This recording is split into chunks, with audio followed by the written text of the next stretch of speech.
Selamat malam. Perkenalkan, nama saya Alfred J. Khalid Are dengan NIM 2022 110686. Saya merupakan mahasiswa program studi ilmu hukum Fakultas Hukum dan Sosial Humaniora Universitas Flores. Video ini dibuat sebagai bentuk pemenuhan tugas mata kuliah filsafat hukum yang diampu oleh Bapak Agustinus F. Pasqueliano Dadi, S.Phil M.Hum. Dalam video ini, saya akan menjelaskan mengenai mazhab sejarah serta kaitannya dengan contoh kasus dalam praktik penegakan hukum. Baik, untuk mempersingkat waktu, langsung saja kita masuk ke materi pembahasan. Mazhab sejarah merupakan salah satu aliran atau paham penting dalam evolusi filsafat hukum. Sebab catatan sejarah memaparkan dan menjelaskan setiap kejadian yang terjadi antara peradaban yang beragam. Ini menunjukkan bahwa aliran sejarah berperan penting dalam evolusi filsafat hukum. Mazhab sejarah memiliki peranan yang signifikan dalam membentuk karakteristik khas suatu bangsa yang berasal dari tradisi dan kebiasaan mereka yang kemudian membentuk identitas nasional. Terlihat jelas bahwa aliran sejarah berperan secara signifikan dalam pembangunan pemikiran hukum karena menyelidiki setiap tindakan manusia dengan berbagai unsur yang ada, termasuk aspek hukum yang memiliki peran yang sangat vital dalam kehidupan manusia. Dalam perkembangan filsafat hukum, penting untuk menempatkan mazhab sejarah dengan strategis. Sejarawan bermanfaatkan beragam bahan referensi guna memperoleh pemahaman tentang latar belakang sejarah. Dokumen mengapresiasikan pemikiran dan perbuatan individu pada masa lampau. Banyak kali tragedi dan kejadian yang tidak menguntungkan seringkali menghapus ingatan dan tindakan dari minda dengan sedikit sekali yang meninggalkan kesan jangka panjang. Setiap pikiran dan tindakan yang tidak meninggalkan dia mati saat ini akan terlupakan dalam sejarah, seolah-olah tidak pernah terjadi. Apabila tidak ada atau karena kurangnya dokumen, maka sejarah masa lalu manusia pasti tidak dapat dipahami. Mengambil sudut pandang seperti itu, mungkin kita memahami bahwa sejarah mencatat semua kejadian yang terjadi sepanjang perjalanan manusia. Kadang-kadang peristiwa-peristiwa penting dalam sejarah kasus berdasarkan penjelasan mengenai mazhab sejarah tersebut dapat disimpulkan bahwa hukum tidak muncul tanpa alasan, melainkan merupakan hasil dari proses sejarah yang panjang yang dipengaruhi oleh adat, tradisi, serta perubahan sosial dan politik atau bangsa. Oleh karena itu, untuk memahami bagaimana hukum berfungsi dalam praktik dan bagaimana nilai-nilai sejarah mengurangi penegakan hukum di Indonesia, sangat penting untuk memberikan contoh nyata dari peristiwa hukum yang terjadi. Sejalan dengan pendekatan mazhab sejarah yang menekankan bahwa pentingnya peristiwa nyata sebagai gambar perkembangan hukum, saya akan mengulas sebuah kasus tindak pidana korupsi dalam proyek pengadaan kartu tanda penduduk elektronik atau EKTP yang melibatkan Setia Novanto.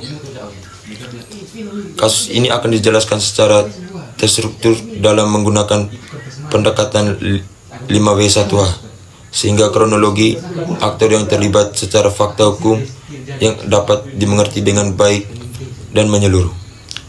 Kasus ini adalah sebuah tindakan pidana korupsi terkait proyek pengadaan kartu tanda penduduk elektronik yang melibatkan Setia Novanto, mantan Ketua Dewan Perwakilan Rakyat Daerah atau DPR RI, sebagai orang yang bertanggung jawab. Insiden ini berlangsung selama periode pelaksanaan proyek EKTP antara tahun anggaran 2011 hingga 2013.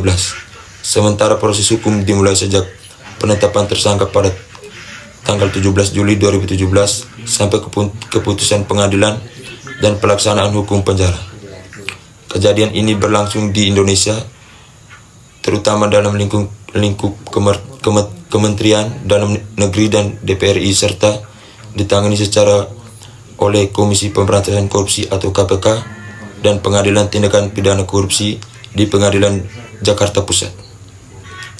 Sementara Setia Novanto menjalani hukumannya di Lembaga Permasyarakatan Sukamiskin, Bandung. Kasus ini muncul akibat penyalahgunaan wewenang dalam proses pelanggaran dan pengadaan proyek EKTP, termasuk adanya praktik markup, anggaran, manipulasi, pemenang tender, serta distribusi fee kepada beberapa pihak yang menyebabkan kerugian bagi negara sekitar 2,3 triliun. Perkara ini terungkap melalui penyelidikan yang dilakukan oleh KPK yang menelusuri aliran dana korupsi dan pernyataan dari terdakwa lain, hingga akhirnya Setia Novanto dinyatakan bersalah dan hukuman penjara, denda serta kewajiban membayar uang pengganti dijatuhkan kepadanya, sebelum akhirnya mendapatkan pembebasan bersyarat pada tanggal 16 Agustus 2025 setelah menjalani sebagai masa hukumannya. Analisis antara teori dan kasus. Selanjutnya saya akan menganalisis antara teori dan kasus yang saya paparkan. Mazhab sejarah melihat hukum sebagai hasil dari perkembangan waktu, kebiasaan masyarakat, dan kesadaran hukum yang ada. Hukum tidak muncul secara kebetulan atau hanya berasal dari keinginan pembuat undang-undang, melainkan berkembang bersama dengan perubahan sosial, politik, dan budaya di dalam masyarakat. Oleh karena itu, untuk memenuhi suatu kasus hukum, penting untuk meneliti latar belakang sejarah serta keadaan sosial yang menyertainya. Dalam konteks kasus tindak pidana korupsi proyek EKTP, insiden ini tidak bisa dilihat hanya sebagai pelanggaran terhadap hukum positif, melainkan juga menggambarkan masalah struktural yang telah ada sejak lama dalam sistem birokrasi dan politik di Indonesia.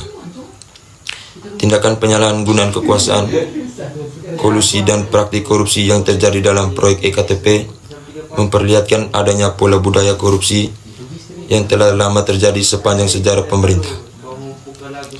Dari sudut pandang mazhab sejarah, hukum pidana, langkah-langkah pemberantasan korupsi yang diterapkan pada Setia Novanto merupakan tanggapan historis negara terhadap praktik korupsi yang berluang dan berdampak buruk pada masyarakat.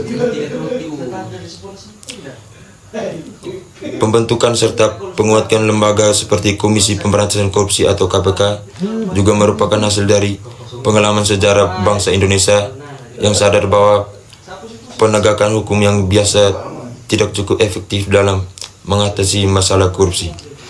Dengan begitu, penanganan kasus EKTP mencerminkan bagaimana hukum berkembang sebagai reaksi terhadap kondisi sosial dan sejarah yang ada. Putusan pengadilan terhadap pelaku tindak pidana korupsi bukan hanya sekedar penerapan norma hukum, namun juga merupakan bagian dari proses sejarah dalam membangun kesadaran hukum dan keadilan masyarakat. Kesimpulan, berdasarkan kajian tersebut, bisa disimpulkan bahwa aliran sejarah memberikan pemahaman bahwa hukum adalah hasil dari perjalanan waktu dan pengalaman sosial suatu masyarakat.